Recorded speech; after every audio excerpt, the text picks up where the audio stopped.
Ang pangalan mo? Sisaw. Yun ko naman, kamukha mo ng adik ko.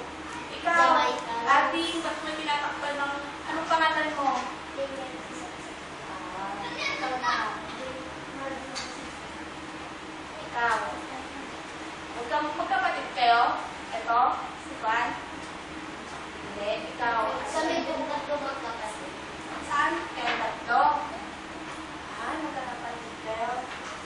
Ang adik nyo ah. Hindi pa kabulang ako. Ay, magkakapatid din kayo? Sige. Pero po ka makita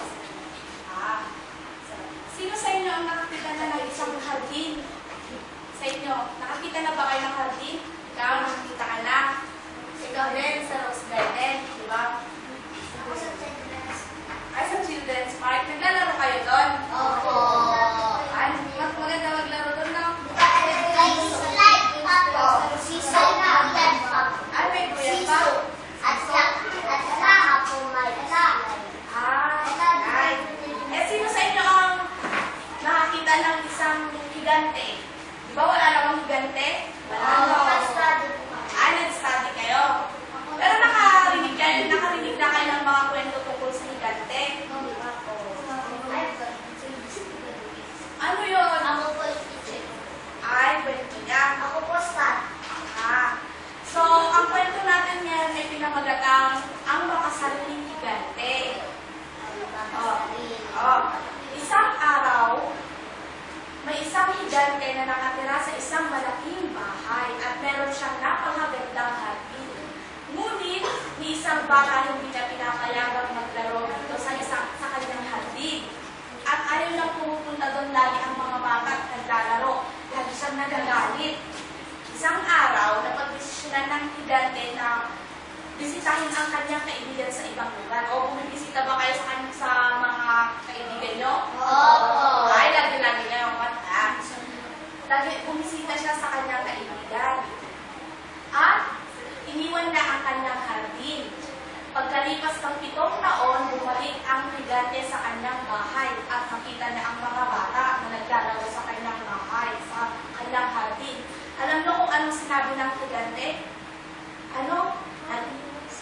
Nagalit yung higante at sinabi niya, "Hoy, umalis kayo dyan! Hindi pwedeng maglaro dito ang mga bata." At natakot ang mga bata, umalis yung mga bata sa hardin. Pagkatapos, alam niyo kung anong ginawa ng higante sa kanyang hardin para hindi pumasok ang mga bata? Galing. Pinakuran niya ito ng malaking pader para hindi makapasok doon ang mga bata. Nung pinakuran ng higante ang kanyang hardin, hindi na nagiging masaya ang mga bulaklak. Yung mga pagtubungan ng bulaklak, wala nang araw na pumapasok sa kanyang bahay, nanulungkot ng bulaklak, namamatay na ang mga bulaklak. Tapos, napansin ito ng higante. Bakit daw wala nang pumapasok na araw? Siyempre, di ba, binakuran na yung hardin niya, binakuran niya.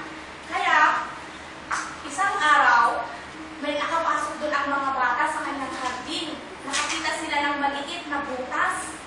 Kita niyo yan, pumapasok kayo sa maliit na butas? Oo, pumasok sila doon sa maliit na butas. At naglaro sila. Nakita ng higante. Alam niyo ba kung anong nangyari? Bumalik ang dating sigla ng mga bulaklak. Tumubo sila. Ganda ng tubo at yung sikat ng araw na sumikat ang araw sa mga bulaklak at naging masaya ang bulaklak. Nagsimula noon, pinayagan na ng higante na maglaro doon ang mga bata. Ngunit, nalulungkot pa rin ang higante. Alam mo kung bakit? Yung isa sa pinakapaborito ng bata na tinulungan niya dati na makababa sa puno, hindi na pumupunta ron. At pagkalipas ng taon, alam niyo, nagkasakit yung higante, tumanda siya. At nung nagkasakit yung higante, napag-desisyonan ito pumunta sa isang burol. At nakita ng higante yung bata sa puno at tinulungan nito. Alam niyo ba yung batang